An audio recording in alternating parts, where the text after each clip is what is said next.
Everybody. Well, a little late today. Brian's having technical issues in Texas. I guess it must have that same issue you guys had a few years ago with all the ice and everything. Yeah, it's really weird. It's just raining a little bit today, but my internet speed has been so yeah. What's like that? You shush your mouth. All right. So today I was talking about, I just want to kind of get through it real quick. I don't want to go for a very long time because I don't know how your internet's going to make it. So one of the things we wanted to really focus on was prospecting. A while back, you actually talked about the different types of prospecting. And I actually thought, and please don't take this wrong, we're going to go a different route. So maybe we have a better communication between the two of us ahead of time. We're the odd couple. It's good. Yeah, that's right. No, because I'm always about how do I better myself? How can I do more to do better in prospecting? But then I listened to, what was that, high value or whatever prospect. I forget the name of the Audible I was listening to, but I noticed that's okay. I know it's Mark Hunter. High Profit Prospecting by Mark Hunter, CSP. Yeah. So for me, I listened to that and it brings you back to the fact that if you don't prospect, I was going to call this prospect or die, kind of like differentiate or die, the book, because if you do not prospect, you do not have clients, you do not have sales, you do not get paid. Yes. Plain and simple. Most of the time, the issue for a salesperson isn't the leads are weak. It's prospecting and knowing how to do it. And I think a lot of us just forget that. For myself, for the past, 4 months, I've really had to get back into doing differently than we did for 2.5 years where everybody called us, right? It was a different, even though I did a lot of purchase business, the refinance business just came. I didn't have to search for that. That just came. I didn't focus on that. I always focus on purchase, which means I have to have relationships with different types of people in different types of industry to get that type of business. Right. And I think a lot of us, as we get busier, we forget to do the prospecting. And what was nice about what I was listening to earlier, that book, was the fact that it reminded us that a quarter of your time has to be for prospecting, period. When you're at a point where like we are and you're busy, you still have to do a quarter of the time prospecting. And I think most people forget that because there's so many things that get in the way.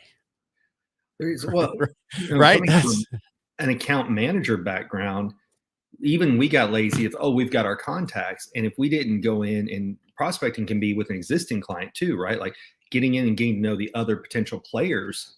That would be going through the quarter I'm talking about is people you don't really know that you're trying, or were referred to that you're trying to get business from. Okay. Right. Existing accounts is a quarter of the business that you have to work also, but that's not considered under the quarter prospecting. Right. Are you following me? Yep. And we try to lump I just talked to all my real estate agents and we're all good. Yeah, that's great. But what about all the leads that you were given to go through? How many times have you called them or talked? See the word I said, call them? That's a weird because a lot of prospecting, people want to send an email, send a text, but for some reason they do not want to have a conversation with people. And I think that is what is a lost art that you need to pick back up. Prospecting is calling them, emailing them, texting them, and then also some type of social media. Right. So there's a study out right now that for younger people, the nerve-wrackingness of making a phone call is worse than public speaking right now, because they've grown up in, I can take the perfect selfies. They've grown up in a perfection society where I want the perfect picture. They don't have to take it to Kodak. Yes, we're old. They can craft the perfect email, craft the perfect text. So the idea of live conversations and or face-to-face meetings is scary to them as public speaking is to anybody else today. That's that level of stress, right, that they experience. And that's why people are leaning back on, I'll just send an email or a text, because then they think I can craft it, I can control it. They don't know how to do things on the fly and actually how to build relationships again. Right. And we're talking about prospecting, but this was the same thing I had with my staff during the busiest time we had. I told them, call so-and-so because of this, whatever. And I come back, did you do it? No, I sent them an email. Right.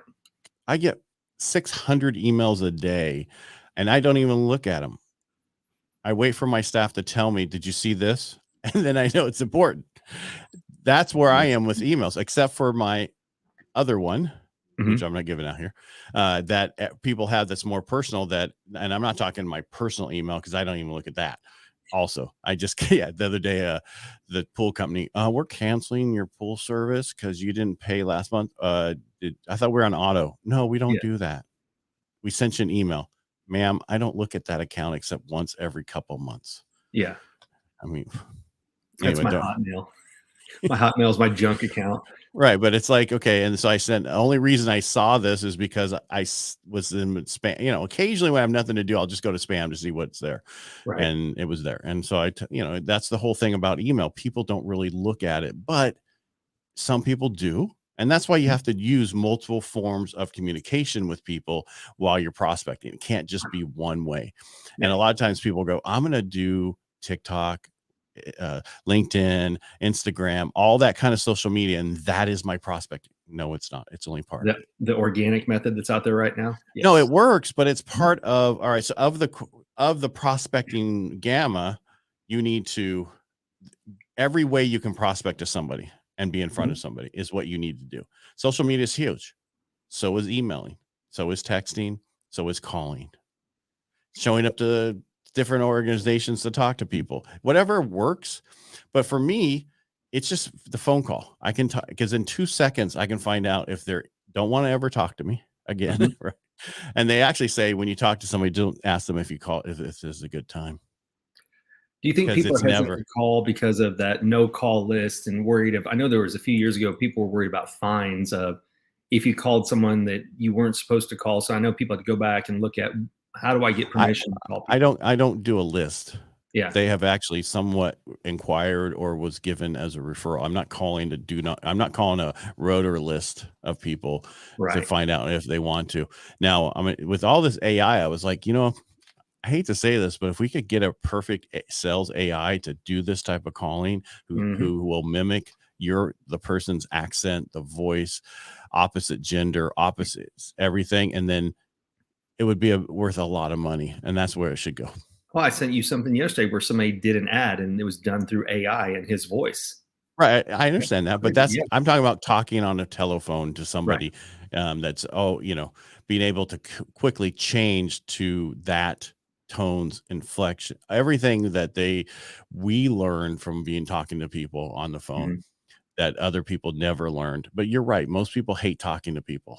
There's software with the industry I used to be in that could it was tracking. So we did the random sampling of customer calls and you name it, but it could sense sentiment and it would create word cloud. So if there was somebody was frustrated when they said something, it would make that word larger. So knowing that technology is already out there, then combining with the AI, I think you're right. That AI will be able to adapt to the tonality and the expression of the person they're talking to just as easily as a person can, and sometimes even better. People get half listen on a phone call. AI will listen completely. Right. So Well, that's the whole thing about sales. They say, you have 2 ears and 1 mouth. Use what you have the most of. That would be your ears, just in case you I didn't know, know. Brian. I know you said 2. I can count. Look, as long as I don't have to count past 10, I'm good. Yeah. Well, and so for me with this prospecting, I want to go more in depth with this over the next few weeks. I didn't want to go so depth today, but I want to break this into many components and have those different components over the next few weeks. Each we meet Tuesdays and Thursdays, usually at 10, unless there's issues. Right. And then have a few people come in to talk about how they've done it differently and what they're seeing good response from. Does that work for what you want to do? That work? Yeah, absolutely. We can bring in I'll talk to Joe and see what week we can get him on. He does BDC stuff for cars, right? So for dealerships, how do they call people, get prospects in? And they have a combination of people coming in through the web, plus people who, bought cars years ago. So it'd be interesting Right. to hear all the different way of prospecting old Well, clients and new stuff. Well, I think even to today, people don't, and the CRMs that people have that don't even use to this day. It took me being in this business 10 years before I implemented a CRM. Right. So I could have had 5,000 different, but truly your list is worth where the money is. And that's where you want to cultivate that and keep in contact with them as they're your clients. But back to your statement about calling people and email those, you have to give them a way to opt out. Yes. Right. That's, but if they've actually had a conversation or they ask for something, then all barred until they tell you to stop. Yes. Right. Yep. Because that, and how I found that out is that software that everybody's using now, go high level. Oh, yeah. It was through this other company that I was using. They were doing all this marketing for me and sending me all these leads. And it was through the system that I automatically gave them 12 different voicemails of mine, different things to say from me. So it was almost like somewhat of an AI, but it wasn't. But it's just the fact that when someone called in, they got a voicemail from me. Oh, I missed your call. Sorry to hear about that. Well, you know, and that kind of stuff. And it was, and that software is amazing and it works really well. And that's why now I have it and I'm creating certain things for me in my industry that's differently than what they were doing. Gotcha. But yeah, it's just being able to contact people through text, email, all in one little place and be able to change it the way you want. Well, that's the podcast I was just on earlier this morning. That's what we talked about is not everybody's wired the same. Some people want a text, some people want a phone call, some people want an email. Some people you'll get them with video messaging. So you got to figure out how is each person responding. Try all the different methods. Phone calling is absolutely great, especially to higher the ticket items. So anything over $1,000, phone calls have to be involved. Conversion at anything over $1,000 with the prospect, people won't just invest the money, typically without some type of discovery call, prospecting call, you name it. But cheaper stuff, yeah, you can get away with it, but that's not the industry most people are in. They're not in the $100 package things. They're in the 1,000 and higher, high ticket sales. Right. And that's what we're going to focus on. So don't worry, I'll shave in the next couple of days to make myself more presentable. Yeah, whatever. Yeah. It'll be in 2 weeks. You still didn't change the hat out. No, I couldn't. I don't have another one. It's left at home. I was setting up my other studio, which is because I wanted to have something different behind me. And now the whole office is studios everywhere, different studios, but I couldn't get a monitor to work. So that's why I'm back here. So little things, technology. My internet issues, right? You can't get. I still was fine. I was ready to go. So I had nothing to do with anything else. Hey, but back to, so I know we didn't go really far into prospecting today, but I really want to break it down by different components over the next few episodes of 30 minutes and have people on to talk about that, because I think it's really important, especially today. We talked about this before about sales, how we were how do I put this? It was such low-lying fruit over the last 2.5 years that for everybody wanted something. Everybody had extra money. Everybody wanted to buy a house. Everybody wanted to do this. And now it's a little different. And so you really have to work hard and prospect and do it better than the next person because everybody's doing it. Here's a prime example. We have this thing in our industry. It's a trigger lead where they run credit, a hard inquiry, and then all of a sudden they sell that to a bunch of mortgage companies to call, right? And it's not really the mortgage company's call, but some Philippines or some other place they're doing all the calling. One person got 92 calls. I, to this day, sold my house 2.5 years ago, and I'll still get calls on it. And I just tell them, you bought bad leads. Right. And that's what and that's what's important about being focused on the professional in the industry, professional, how you do certain things and talking to everybody. I was asked to speak at this little mortgage thing that has to do with being the authority in the industry. And it's because you need to be different than everybody else. Right. And you need to have something, but on the prospecting side, what's helped me drastically in the last 2 weeks is, hey, let me send you a pre-copy of my book so you can understand where we're at. I sent it to one of the people who were just looking. I had pre-qualified them and I'm going through the process, and I sent them my book, and she came back and she said, I read that thing cover to cover and it helps me immensely. By the way, are we fully underwritten, pre-approved? That's in the book. So what I'm getting at is you need to separate yourself out on top of actually doing the work. Well, that's just it. Most things have become a commodity this day and age. I hate to say it that way, but very rarely do you have something that is a differentiator.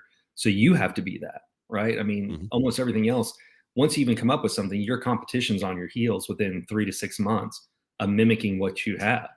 So you've got to find a way to differentiate, especially if you're selling something. Right. So especially with the way there's just so many people chasing so few leads right now. Oh, yes. Yeah. Yep. All right. Right.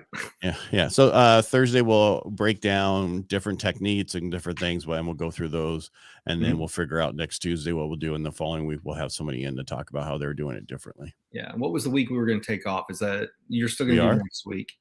Well, you'll be I'm traveling, right? yeah, but I'm available. Yep. So Okay. And then I think good. I will probably miss the 28th. well, we'll see. Yeah, we'll work from there. All right. Yeah. All right, everybody, make it a great day.